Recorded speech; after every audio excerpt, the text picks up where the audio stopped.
Assalamualaikum warahmatullahi wabarakatuh. Perkenalkan, nama saya Afan Setiawan dan ini Nama saya Breno Palawati Dijurubika. kami dari kelompok 1 akan mempresentasikan atau mengulas tentang keamanan data dan privasi. Lanjut saja ke yang pertama. Seberapa aman data kita di dunia digital? Keamanan data pribadi di dunia digital saat ini sangat bervariasi.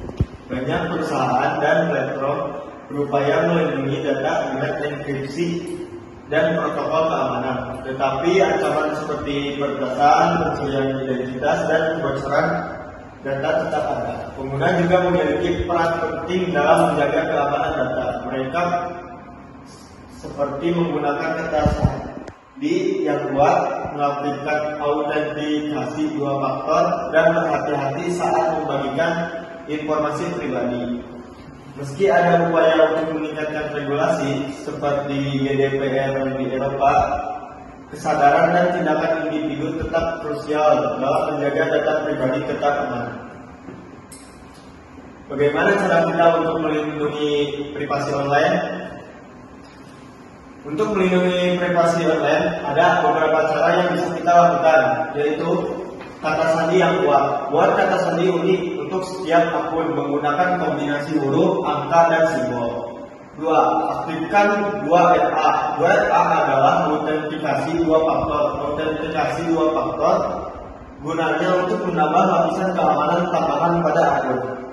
3. Menggunakan VPN, Virtual Private Network, pada saat dapat sangat membantu melindungi data Anda ketika Anda berselancar di internet.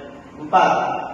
Waspada phishing. Phishing adalah teknik penipuan dengan cara menyamar sebagai entitas terpercaya. Biasanya phishing berupa email, pesan teks atau tautan, dan jangan diklik tautan unduh lampiran dari sumber yang tidak dikenal.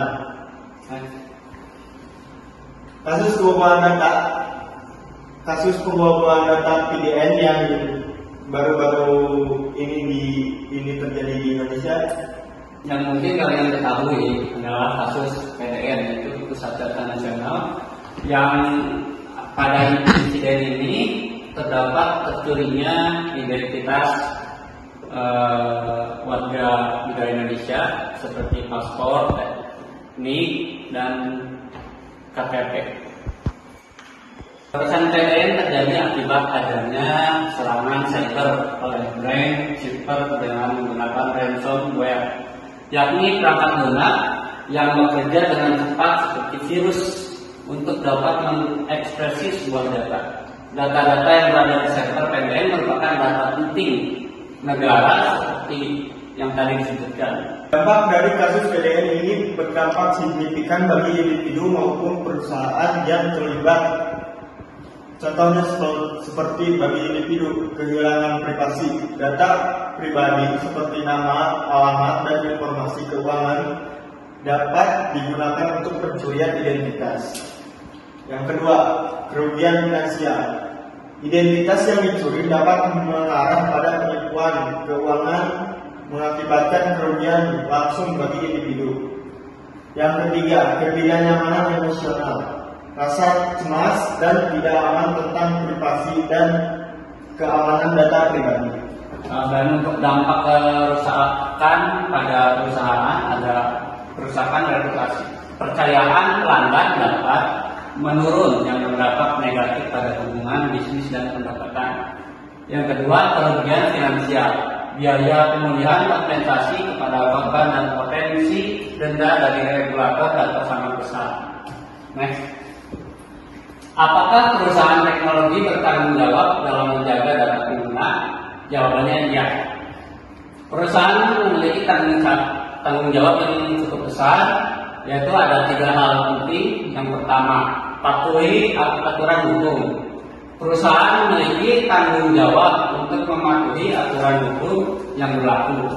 Jika mana ada pelanggaran dan berakibat fatal, maka perusahaan akan mendorong sanksi hukum yang berlaku.